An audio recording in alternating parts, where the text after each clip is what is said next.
Hai semuanya, balik lagi di Pakat 6. Jadi hari ini lagi-lagi ditemenin sama Pak RT, Ya. Bapak Danu. Dan kali ini kita mau ngasih tahu 5 hal kecil yang bisa kalian lakukan untuk hidup lebih mindful.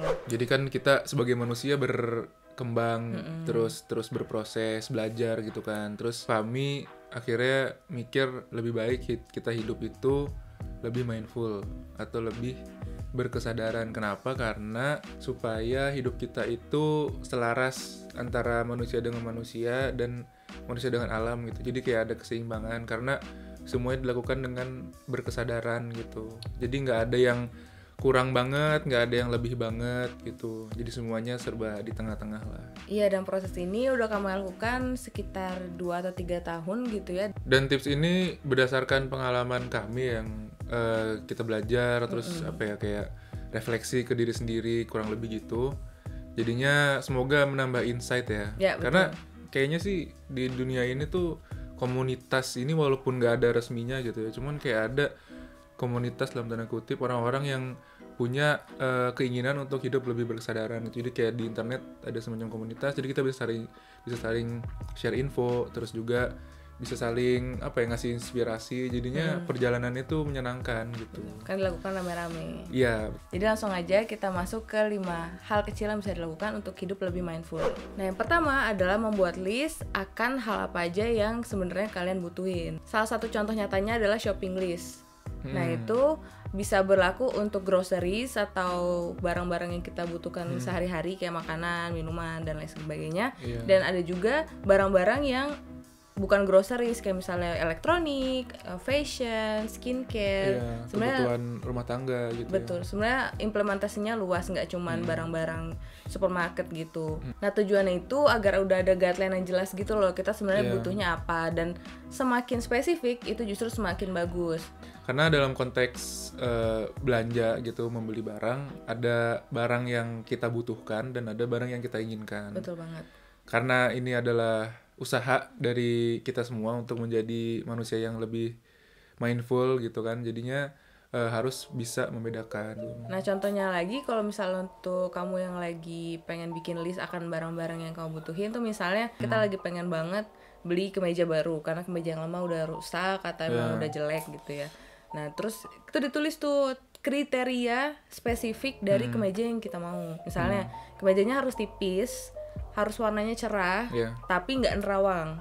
Nah, itu tuh harus benar-benar ditulis biar ketika kita lagi scouting kemeja-kemeja itu nggak langsung langsung kayak Asal, impulsif iya. pengen beli, ini kayaknya lucu nih gitu. Memang sih warnanya cerah tapi Iya. ternyata nerawang. Kalau misalnya kita udah punya guideline yang jelas kan kita lebih enak memfilter apa aja nih yang sebenarnya match sama kebutuhan kita gitu. Iya. Yang kedua itu menyangkut kebutuhan dasar manusia adalah makan dan minum. Kami ini udah mengalami proses belanja sendiri dari mulai ketika masih single Iya. dan sudah ganda campuran. Iya, betul. Dan ternyata ada ada kebiasaan dari masing-masing gitu yang sebelumnya kita nggak tahu. Kita sadari bahwa kalau misalkan kita ke supermarket dalam kondisi lapar, nah itu tuh memicu Betul. bahaya yang sangat laten ya. Memicu hedonisme. Hedonisme. Pokoknya harus dihindari banget. Jadi sebisa Iya. mungkin kalau misalnya mau ke supermarket itu sebelumnya makan dulu. Kau pasti ngerasain ketika perut kamu kosong tuh kalau ngelihat, ih kayak cereal ini enak deh. iya, apa aja Ih enak. kayaknya ini enak deh. Iya. Beli gitu. Langsung so ide gitu. Bener-bener langsung ide. Ih kayaknya bikin ini enak Iya. gitu. Jadi Dan tadi makan itu maksudnya bukan harus makan berat ya. iya, enggak. Buah kayak atau apa gitu, at least perut keisi dulu baru Betul. memasuki supermarket. Karena kan unyu ya. Iya, karena packaging itu kan memang memanipulasi Oh, psikologis iya, kita betul. biar menarik perhatian kita Iya. gitu. Dan ditambah kita lagi lapar. Lagi lapar, jadi jadinya lebih parah makin. gitu. Dan yang aku sadari adalah ketika aku lapar dan ke supermarket, itu yang aku hedonin adalah makanan-makanan yang tidak sehat. Iya, Kayak chips atau biskuit yang manis-manis atau gitu. apa namanya? Bukan muffin, cookies gitu kan. Nah gitu. loh. Makanya jadi kayak harus hati-hati banget. Dikombinasikan dengan poin yang pertama tadi. Jadi kita sebelum ke supermarket itu kita makan dan kita bikin catatan mau beli apa aja. Nah, kita udah beberapa kali ngajak kalian untuk kayak ikut belanja gitu Betul, kan. Dan kalau kalian perhatiin itu kita selalu ngelihat catatan gitu ya. Mungkin di bentuknya digital kali ya. Cuma tetap aja itu adalah catatan, itu bisa ditonton di video yang sebelumnya. Di linknya ada di sebagian kanan layar, berarti di sini. Gitu. Ya benar. Callback Berusaha gitu. Nah, poin yang ketiga ini lagi-lagi berhubungan dengan belanja, karena hidup yang mindful itu memang godaannya belanja. Itu nggak bisa dihindari gitu. Jadi aku perhatiin selama pandemi ini kan kita udah 1 tahun ya. Nah, terus aku tuh sadar bahwa kok kayaknya tendensi aku untuk hedon dan godaan dari diri aku untuk belanja tuh kayaknya berkurang. Oh gitu. Terus aku bertanya-tanya kan, kenapa nih gitu kira-kira. Oh berarti kalau tidak pandemi bahaya ya? Ya bahaya. Makanya aku berusaha kan, ini apa sih? Kok bisa aku nggak belanja gitu? Ternyata kuncinya adalah aku nggak lihat-lihat website toko online shop dan juga nggak window shopping. Oh iya, karena dibatasi ya. Iya, karena aku di rumah terus kan. Terus akhir-akhir ini kayak sibuk bikin YouTube atau podcast. Jadi jarang ngeliatin website atau akun-akun yang jual baju-baju, tas dan lain sebagainya. Nah, di situ aku sadar bahwa aku itu ke-trigger pengen beli sesuatu ketika aku lihat itu, entah secara langsung maupun lewat handphone.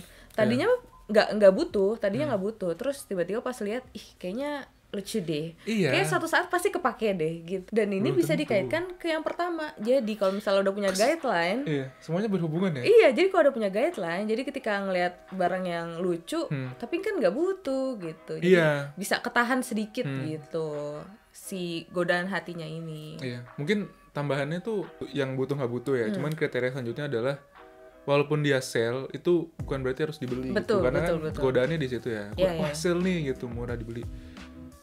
Kata orang bijak itu adalah jangan beli seberapapun banyak diskonnya gitu. Kalau nggak butuh. Karena misalkan diskon 70%. Iya. Tapi dengan lu nggak beli itu lu hemat 100%, ngerti gak? Iya, betul. Ini itu, tapi kalau butuh semahal apapun lu beli. Ini memang trik dari korporat kali ya. Jadi gitu? Kalau barang-barang basic kayak misalnya kaos polos warna putih, warna hitam, abu-abu, itu jarang banget diskon. Jarang banget diskon. Jadi yang diskon tuh entah tulisannya girl boss gitu ya? Atau apa yang my love terus kayak tunjuk sana, tunjuk sini. Mungkin gitu-gitu lah. Jadi memang kalau untuk membangun wardrobe yang simple dan timeless itu memang jatuhnya lebih mahal. Karena gini, mungkin mereka mikirnya sengaja gue kasih diskon yang rame-rame, yang barang-barang yang super trendy, yang kayaknya tahun depan juga udah nggak trendy lagi gitu. Biar nanti tahun depan dia harus beli lagi. Kalau misalnya dia diskonin yang simple, yang basic, pasti kan orang bakal pakai itu lebih lama gitu. Jadi nggak balik ke sana lagi gitu. Tapi aku ngerti banget nih, ada mungkin beberapa dari penonton ini yang memang kerjaannya research online shop gitu, misalnya kayak dia mungkin fashion designer atau fashionista gitu. Memang kerjaannya tuh di situ, itu nggak apa-apa gitu. Cuman kalau misalnya kita yang bukan siapa-siapa dan kita nggak ada kebutuhan untuk punya baju yang super banyak, ya nggak usah gitu. Nah, yang keempat, kenapa pas aku itu hubungannya sama makan gitu. Sebenarnya nggak sengaja sih. Jadi nomor 4 ini berhubungannya sama makan lagi. Iya, jadi yang namanya hidup berkesadaran gitu, mindful, cakupannya luas banget ya. Tadi kita ngomongin soal belanja makanan. Sekarang gimana cara kita mengkonsumsi makanan tersebut. Betul. Nah, jadi pada dasarnya ya, semuanya itu kalau dilakukan dengan berlebihan itu tidak baik. Nah, makanya dalam konteks asupan makanan ini kita harus mindful, dan aplikasi konkretnya adalah kita makan sebelum lapar dan kita berhenti sebelum kenyang. Karena itu juga yang diajarkan sama Rasul SAW ya. Iya, betul. Dan sebenarnya kalau misalnya kan sekarang lagi musim nih, gimana cara makan lebih mindful? Kan lagi hits. Itu emang kayak gitu namanya? Iya, mindful eating namanya. Mindful eating. Nah itu memang ajarannya adalah kayak sering makan justru, tapi porsinya sedikit. Jadi kayak pagi, lalu ada snack pagi sebelum makan siang, terus ada makan siang, ada snack sore, ada malam gitu kan. Jadi emang makannya itu kayak snack kan sebenarnya kita mungkin jam 10 jam 11 tuh belum lapar-lapar banget, tapi di asup snack biar nanti pas makan siang kita makannya nggak berlebihan gitu. Enak kan, hemat, sehat terus gitu, dan ramah lingkungan juga. kalau kami sih biasanya nge-planning dulu kita mau makan apa nih minggu depan. Ya. Ini. Oke, sip. Beli bahannya. Dan karena kita udah tahu mau makan apa, udah dibikin listnya. Jadi pas belanja fokus ya kan, kayak gini, set, nyari gitu. Betul. Tidak tengok-tengok ya kan. Ini pelajaran juga sih. Jadi alhamdulillahnya dengan cara seperti itu kami bisa mengurangi makanan yang mubazir. Betul. Dalam artian nggak sempat kemasak sampai akhirnya basi. Betul. Atau rusak gitu ya. Karena kita in advance nentuin mau makan apa, jadi kita bisa ngukur-ngukur juga kita butuh nutrisinya.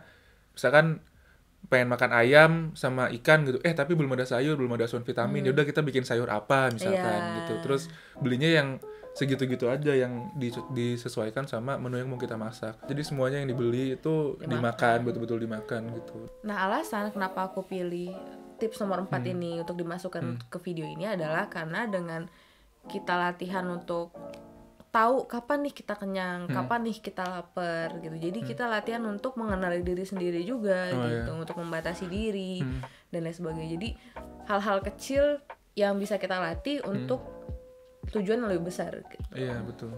Hemat juga, akhirnya kan keluar duitnya juga apa sih namanya? Terarah gitu, kayak terukur ngeluarin duitnya. Betul. Jadi bisa kita budgetin. Dan kita juga pernah bikin challenge 30 euro seminggu. Betul. Ada videonya juga. Itu salah satu aplikasi latihan kami untuk mindful. Iya. Gitu. Nah, kira kita sekarang masuk ke tips terakhir. Tips nomor 5. Iya. Yaitu adalah, ini sebenarnya paling penting. Iya. Sering bertanya dan berkomunikasi kepada diri sendiri sebenarnya apa yang kita butuhin, apa yang kita suka, dan apa yang kita mau. Gitu. Itu pas kamu kok kayak bijak banget, bagus gitu. Aku tuh selalu makan gitu. Nanti kan kamu lanjutin. Nah, ini adalah salah satu idenya dari Danu. Tadi aku bilang nih, jadi dia tadi pas nulis skrip dia pengen hal ini tuh ada di video ini. Dia bilang harus lebih mengenal diri sendiri. Coba contohnya kamu tadi, kamu ngasih contoh aku pas lagi bikin skrip. Nah, jadi aku ngeliatnya tuh dari tren gitu. Karena kan tren ini selalu berputar ya. Tiap musim, mungkin tiap tahun itu selalu ada yang baru. Betul. Dan itu kadang nggak ada hubungannya gitu loh. Jadi dari tren A ke tren B itu kadang jauh bedanya. Kalau aku pribadi ngelihatnya harusnya kita punya satu tren yang udah ini gue kayak gini gitu. Jadi mungkin ada orang yang memang kesenangannya itu ngikutin tren. Betul. Which is itu nggak bakal habis. Tapi ada orang yang ketika dalam perjalanan hidupnya dia tuh menemukan satu titik di mana kayaknya ini gue kayak gini deh cocoknya. Nah itu tuh loh pentingnya ngobrol sama diri sendiri. Betul. Gue tuh sukanya gimana, cocoknya gimana. Betul. Jadi lagi-lagi balik ke diri sendiri. Iya betul. Jadi temanku ada yang gue mau ini aja celana jeans, baju band, udah gitu doang. Jadi mau di luar mau hype yang kayak gimana segala macam dia tetap nabung belinya baju band gitu. Kalau aku flashback ke belakang gitu ya. Dari dulu gayaku tuh gitu-gitu doang. Arahnya tuh ke gaya-gaya casual gitu. Akhirnya aku nggak berusaha ngikutin tren hype bis gitu loh. Dan aku juga tetap beli baju, tapi disesuaikan dengan yang aku suka. Jadi identitas diri. Makanya ini hasil contoh hedon belanja di thrift shop. Nah, buat kamu yang tertarik untuk ngeliat koleksi baju-baju second hand kita, bisa langsung komen di bawah ini, nanti kita dengan senang hati bakal bikin ini. Ketika kita ngobrol sama diri sendiri, kita tahu juga yang kita butuhkan berdasarkan mungkin kebutuhan profesi kali ya. Jadi mungkin ada yang teman-teman tadi yang apa contohnya? Jadi fashion blogger misalkan, fashion designer, fashion blogger gitu. Itu kan butuh barang-barang untuk di-review, untuk dicobain, di mix and match gitu ya, mungkin ya itu kerjaan mereka lah gitu. Dan kan ya kebutuhan. Dan mungkin ada juga orang yang berkebutuhan untuk dandannya necis gitu. Nah itu menurutku bukan termasuk foya-foya, buang-buang duit. Karena memang butuh gitu kan. Misalkan ada orang jadi manajer tapi appearance-nya nggak menunjukkan dia manajer gitu ya. Mau gimana gitu kan. Ya jadi mau nggak mau harus beli mungkin jam tangan koleksi ini nggak harus banyak gitu, ngerti nggak sih? Beli aja satu ya udah itu aja. Jadi batasnya di situ. Bahkan sebenarnya kalau dalam agama pun kita dianjurkan untuk beli yang lebih baik kualitasnya jika kita mampu. Betul.